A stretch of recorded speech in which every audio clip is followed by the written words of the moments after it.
সম্মানিত দর্শক মণ্ডলী, আসলে দেখেন, আর মাত্র একদিন বাকি রয়েছে। 3 মাস কিন্তু হয়েই গেল। 3 মাসের আর একদিন মাত্র বাকি রয়েছে। এখনো পর্যন্ত ব্রাহ্মণবাড়িয়ার সেই ছোট্ট মাইমুনা আক্তার ময়নার আসামি এখনো পর্যন্ত কিন্তু শনাক্ত হয়নি।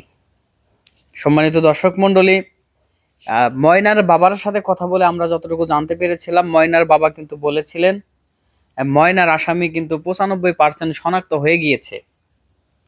ময়নার বাবা বলেছিলেন ময়নার আসামি কিন্তু 95% শনাক্ত হয়ে গিয়েছে, আর বাদ বাকি 5% কিন্তু বাকি রয়েছে। সেই বিষয়টি কিন্তু প্রায় আজ থেকে 10 থেকে 15 দিন আগের কথা।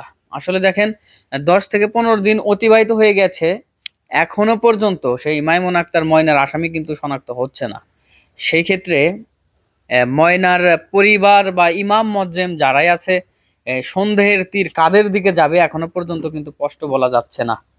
আসলে কারা অপরাধী বা কে বা কারা অপরাধ করেছে, কারা এইভাবে ময়নাকে অসামাজিক ভাবে দুনিয়া থেকে বিদায় করে দিয়েছে, ময়নার পরিবারই কি জড়িত নাকি ইমাম মুয়াজ্জেমই জড়িত, আসলে এটি কিন্তু বলা যাচ্ছে না। সন্দেহের তীর কিন্তু আহ, কারো দিকেই কিন্তু বাদ পড়ছে না। দেখেন, ময়নাকে অসামাজিক ভাবে দুনিয়া থেকে বিদায় করে দিয়ে ময়নাকে যে মসজিদের ছাদে রেখে আসা হয়েছিল, এটিকে কেন্দ্র করে কিন্তু বিজ্ঞ প্রশাসন ময়নার এই বিষয়টিকে কেন্দ্র করে কিন্তু ইমাম এবং মুয়াজ্জেমকে কিন্তু গ্রেপ্তার করে নিয়ে যায়। এখন ইমাম এবং মুয়াজ্জেমকে গ্রেপ্তার করার পর পরে কিন্তু ব্রাহ্মণবাড়িয়াতে আলেম সম্প্রদায় কিন্তু একটি বিক্ষোভ সমাবেশ করেছিলেন, সকলেই জানেন।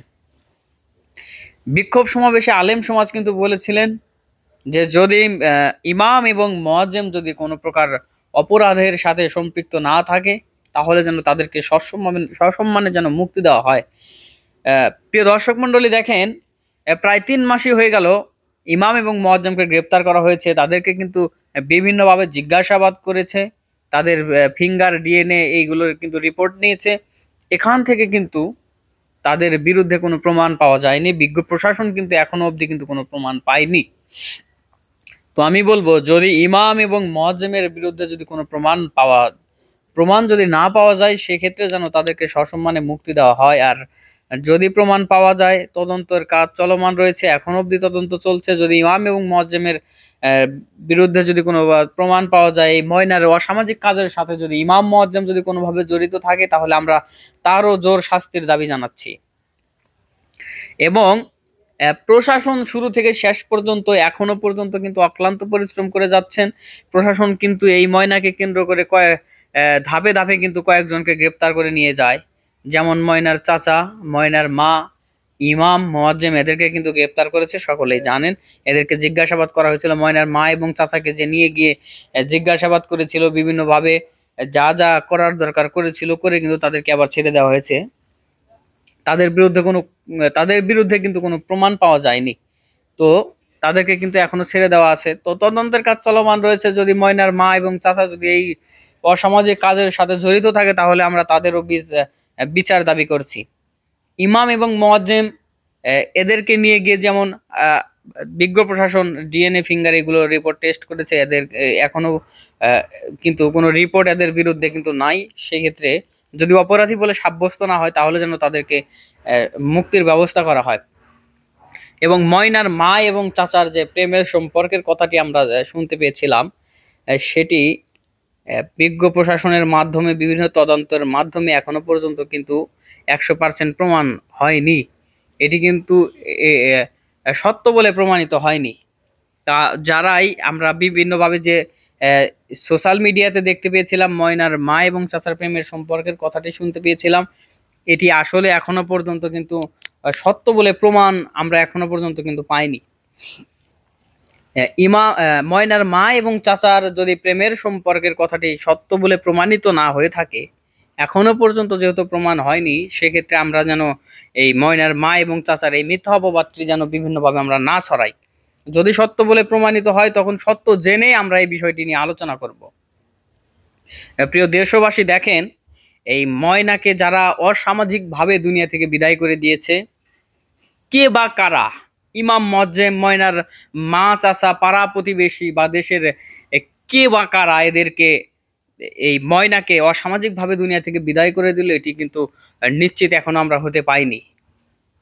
তাহলে একটি মানুষ দুনিয়া থেকে চলে গিয়েছে, অসামাজিকভাবে অন্যায়ভাবে ময়নাকে দুনিয়া থেকে বিদায় করে দিয়েছে, এখনো পর্যন্ত আমরা যে ময়নার প্রকৃত অপরাধীকে তাকেই কিন্তু দেখতে পেলাম না। এটি কিন্তু খুবই একটি দুঃখজনক বিষয়।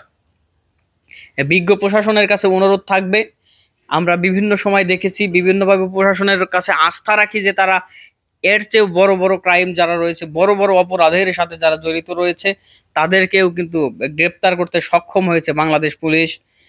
এরা কিন্তু এর চেয়ে বড় বড় অপরাধীদেরকেও কিন্তু শনাক্ত করতে পেরেছে, সাজা এদেরকে কিন্তু শাস্তির আওতায় আনতে পেরেছে।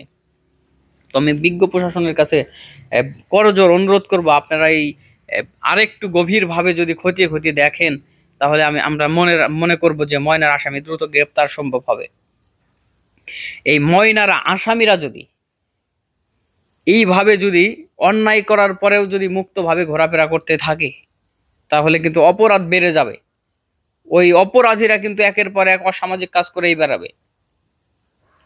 তাই এই সমাজ থেকে বা এই দেশ থেকে, এই রাষ্ট্র থেকে যদি অপরাধকে নির্মূল করতে চাওয়া হয়, তাহলে এই অপরাধীদেরকে শাস্তির আওতায় কিন্তু আনতেই হবে। অপরাধীদের নির্মূল করতে হলে অপরাধের শাস্তি দিয়েই কিন্তু এদেরকে নির্মূল করতে হবে। এই বাংলার জমিনে যদি ইসলামী শরিয়ার বিধান যদি কায়েম থাকতো, যদি কায়েম হয়, তাহলে কিন্তু এই এই সমস্ত ময়নার যারা অপরাধী তাদেরকে শনাক্ত করে সর্বোচ্চ যে শাস্তি, কোরআনী বিধান অনুযায়ী যে শাস্তিটি রয়েছে সেটির যদি প্রয়োগ করা হয়, তাহলে কিন্তু এগুলো কিন্তু কমে যাবে। যেমন আমি যদি আসিয়ার কথা বলি, ময়মনসিংহের আসিয়ার কথা যদি বলি, দেখেন এখানে হিটু শেখ কিন্তু জবানবন্দিতে স্বীকার করেছে, হিটু শেখই কিন্তু আসিয়াকে অসামাজিকভাবে দুনিয়া থেকে বিদায় করে দিয়েছে। এটি কিন্তু তিনি জবানবন্দি দিয়েছে, স্বীকারোক্তি করেছে। এখন বিষয়টি হচ্ছে, আদালত কিন্তু এটার একটা রায়ও দিয়েছে।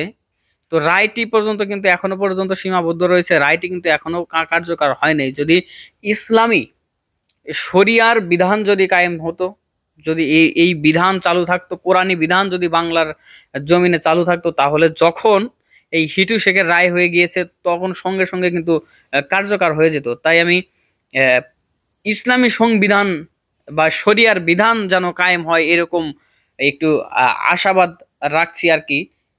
সকলেই যদি সর্বস্তরের মানুষই যদি সব জায়গা থেকে যদি এইরকম শরিয়ার বিধান পার্লামেন্টে যেন চালু হয়, এইরকম একটি যদি প্রতিবাদ যদি হয়, তাহলে আমি মনে করব অপরাধীরা অনেকটাই ভয় পেয়ে যাবে। এই শাস্তি ব্যবস্থা দেখে, এই বিধান দেখে অন্যায় করার মতো মন মানসিকতা কি রবে না আর কি। আসলে পরিশেষে ময়নাকে ময়নাকে অসামাজিকভাবে দুনিয়া থেকে বিদায় করে দিয়েছে। ময়নার জন্য আমরা প্রাণ ভরে দোয়া করবো, আল্লাহ পাক রব্বুল আলামিন যেন ময়নাকে জান্নাতুল ফেরদাউস নসিব করেন। ময়নার শোক সপস্ত পরিবার যারা রয়েছেন তাদেরকেও যেন এই শোক সইবার তৌফিক দান করেন।